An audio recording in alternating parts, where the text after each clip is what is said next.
Bonjour à toutes et à tous. Je suis Pierre-Antoine Trignol, conseiller d'orientation psychologue qui s'occupe de la partie professionnelle du lycée Paul Constant. Aujourd'hui, je vous propose d'aller explorer Parcoursup pour que vous puissiez vous familiariser. Alors, tout d'abord, il faudra cliquer sur l'onglet S'inscrire, bien sûr. Voilà. Et vous créez votre dossier. Il vous faudra donc le numéro d'identifiant élève, ce qu'on appelle l'INE, qui est sur le bulletin scolaire, ou si vous ne l'avez pas, vous pouvez le réclamer au secrétariat. Et il vous faudra, pardon, une adresse électronique pour pouvoir récupérer votre numéro de dossier et votre mot de passe, qui est un mot de passe temporaire, vous pouvez le changer. Donc moi j'ai déjà un dossier Parcoursup que j'ai constitué, je vais le renseigner tout de suite.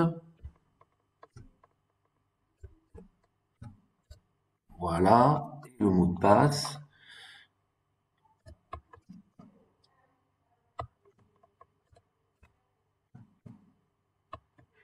Et voilà. Donc je fais connexion. Et voici le tableau de bord. Alors je vais commencer par le début. Vous avez 4 onglets, mon profil, ma scolarité, mes activités, mes vœux. La partie la plus importante sera les vœux, bien sûr. Le profil, on va essayer de faire assez rapide. Vous avez des sous-onglets ici, vous les voyez. Donc, on vous demandera votre identité. Normalement, c'est renseigné déjà avec numéro d'INE. L'état civil devrait être renseigné aussi. Les coordonnées, très importantes, aussi avec un numéro de téléphone, parce que vous recevez des messages de Parcoursup par téléphone, quelquefois des notifications. Ici, le mot de passe que vous pouvez changer. L'adresse email que vous pouvez éventuellement modifier.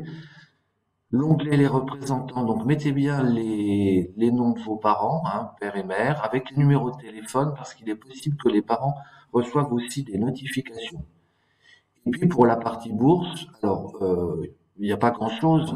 Simplement, si vous voulez avoir une estimation de votre montant de bourse, si vous étiez déjà boursier ou si vous pouvez le devenir, vous cliquerez sur modifier et vous aurez un simulateur de bourse. Mais j'ai bien, c'est un simulateur, ça ne remplace pas la demande de bourse que vous ferez par Internet auprès du Crous. Et pour terminer, donc l'onglet handicap qui ne concerne que les élèves qui ont ce statut, et un onglet sportif artiste pour des gens qui ont un niveau de sport élevé, qui sont des sportifs accomplis et des artistes. Donc voilà, sur la partie mon profil, c'est très administratif. Profil ma scolarité. Donc déjà, il faudra refaire le parcours de votre scolarité depuis la seconde, a priori. Donc là, on a un exemple de parcours de bac général parce que mes collègues ont déjà fait une séance et donc ça a été renseigné comme étant un parcours de bac littéraire, de première terminale littéraire. Voilà. Donc vous pouvez faire le récapitulatif, pardon, de votre scolarité. Au niveau du bac, ça sera renseigné également.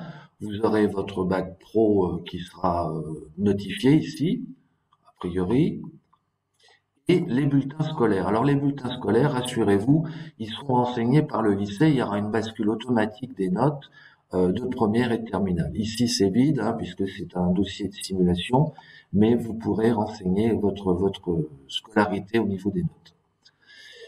Sur mes activités, alors là c'est une partie, comme on vous le dit, nous vous conseillons de rédiger vos éléments dans un premier temps, dans un document que vous pourrez ensuite copier-coller.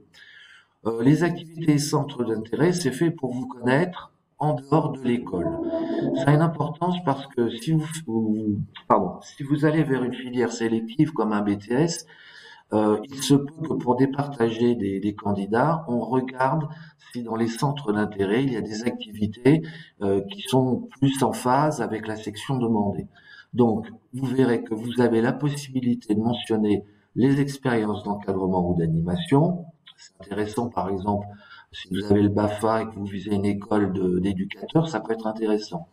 Les engagements citoyens dans des associations, l'expérience professionnelle, vous pouvez dire, si vous avez déjà travaillé pour certains, le mentionner, ou mentionner les stages que vous avez effectués, et notamment les stages de première et de terminale, et de seconde.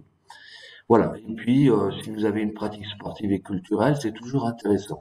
Donc, vous saisissez vos activités, vos centres d'intérêt ici. Voilà, vous voyez, ça va assez vite, mon profil, ma scolarité, mes activités. Alors, la partie qui va être la plus importante pour vous, c'est la partie des vœux. Elle est ici. Alors, voilà.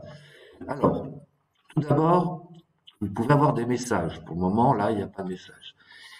Ici, on est sur le contenu des vœux. Alors, vous voyez, pour le moment, il y a 9 vœux sur 10 qui ont été déposés parce que mes collègues ont fait des séances ou sont en train de les faire et ils ont renseigné des vœux. Parmi ces vœux, il y en a 5 où il y a des sous-vœux. Les sous-vœux ou vœux multiples, c'est comment dire, plusieurs adresses pour un même vœu. Vous choisissez un BTS, vous voulez le faire dans 3 endroits différents. Chaque endroit comptera pour un sous-vœu. Mes collègues ont également fait un vœu en apprentissage, donc il y en a 1 sur 10, et il y a des sous-vœux en apprentissage également. Donc vous avez droit à 10 vœux sous la forme scolaire et à 10 vœux en apprentissage. Un rappel ici, très important sur les dates, vous avez jusqu'au 11 mars pour faire vos vœux. Passé cette date, vous ne pourrez plus rentrer de vœux. Après, vous aurez jusqu'au 8 avril pour finaliser votre dossier, notamment mettre votre lettre de motivation et d'éventuelles pièces comme des CV ou des certificats qui peuvent être demandés par la formation. Alors, on va descendre, voilà les vœux. Donc ici, nous avons des vœux qui ont été formulés. Alors donc, mes collègues ont renseigné. C'est pas l'exemple idéal pour les bacs pro, mais voilà, c'est renseigné comme ça. On ajoutera nous-mêmes un vœu. Ici, vous avez un diplôme de technicien supérieur en imagerie médicale, type études de santé. Voilà, on vous dit que c'est un dossier électronique, il n'y a aucun papier envoyé, et ça va être confirmé au plus tard, le 8. On vous dit que le dossier est incomplet ou non confirmé, tout simplement parce que normalement la lettre de motivation n'a pas été renseignée. Alors je vous conseille quand même, pour ce vœu, si vous voulez voir le détail, on clique sur le détail. Voilà. Donc le projet de formation motivé, il faudra le renseigner et ça sera valable pour les BTS. Vous le saisirez en cliquant ici sur saisir et c'est 1500 caractères maximum. Les gens qui sont en réorientation, c'est pas votre cas, il y a une fiche complémentaire à faire compléter par nos services, notamment du CIO. Éventuelles pièces complémentaires, CV ou certificat ou attestation de stage. Les bulletins, donc si ça ne suffit pas, il peut y avoir une nécessité de saisir les bulletins scolaires. Normalement, ça a déjà été fait dans les autres parties qu'on a vues précédemment, mais s'il vous redemande, il faudra le saisir. Donc voilà, ça c'était le détail. Et vous pouvez confirmer en cliquant ici ou supprimer en cliquant ici. Alors, donc je reviens sur la page des vœux. Donc là, vous avez un vœu pour un diplôme d'imagerie médicale, un autre vœu pour infirmier, un vœu pour une licence, un vœu pour une licence, ici c'est un DUT, etc. Nous, on va ajouter un vœu. Alors, s'il faut ajouter une formation, on va se servir de la carte de Parcoursup, voilà, et je vais faire une recherche. Alors, par exemple, ici, vous allez rentrer, je vais prendre un exemple, le BTS Management commercial opérationnel,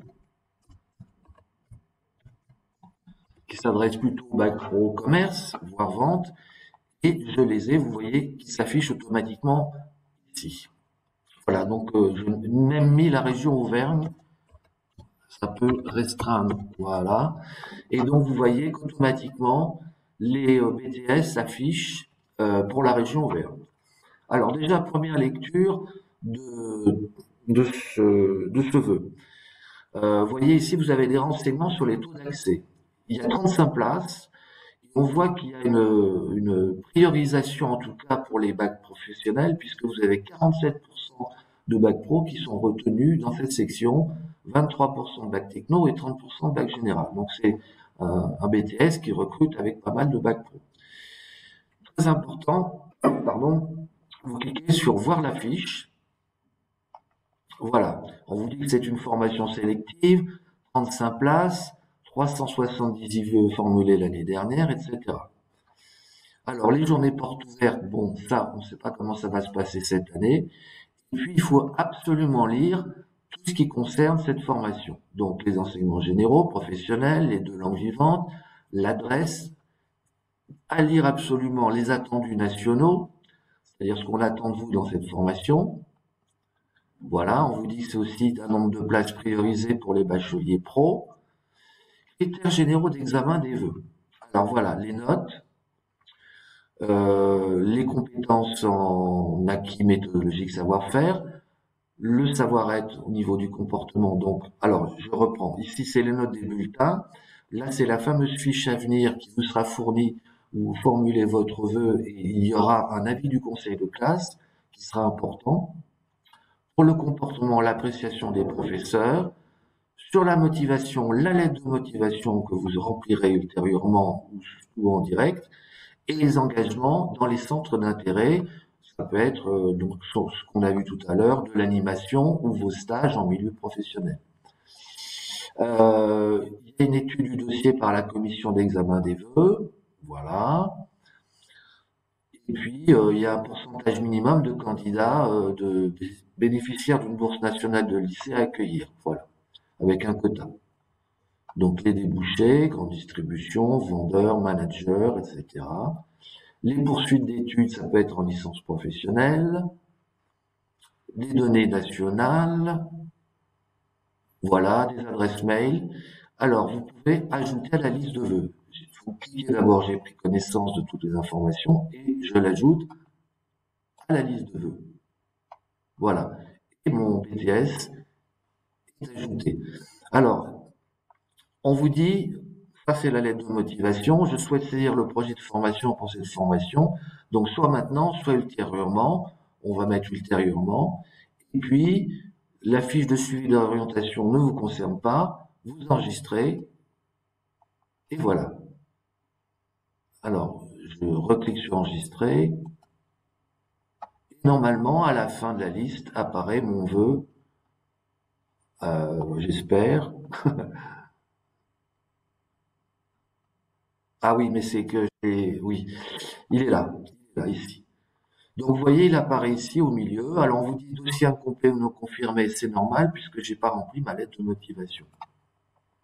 Vous pouvez y retourner en cliquant sur détail. De toute façon, vous pouvez essayer de confirmer, ça ne marchera pas puisqu'il faut saisir la lettre de motivation. Voilà, c'est pas plus compliqué que ça.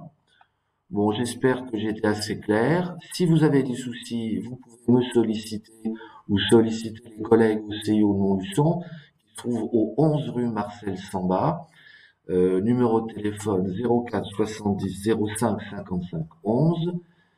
Et j'espère que tout est bien cadré. Je suis dans le temps imparti qui était de 15 minutes, je suis à 13 minutes. Donc voilà, je vous remercie de votre attention et j'espère que cette capsule vidéo vous sera utile. Au revoir.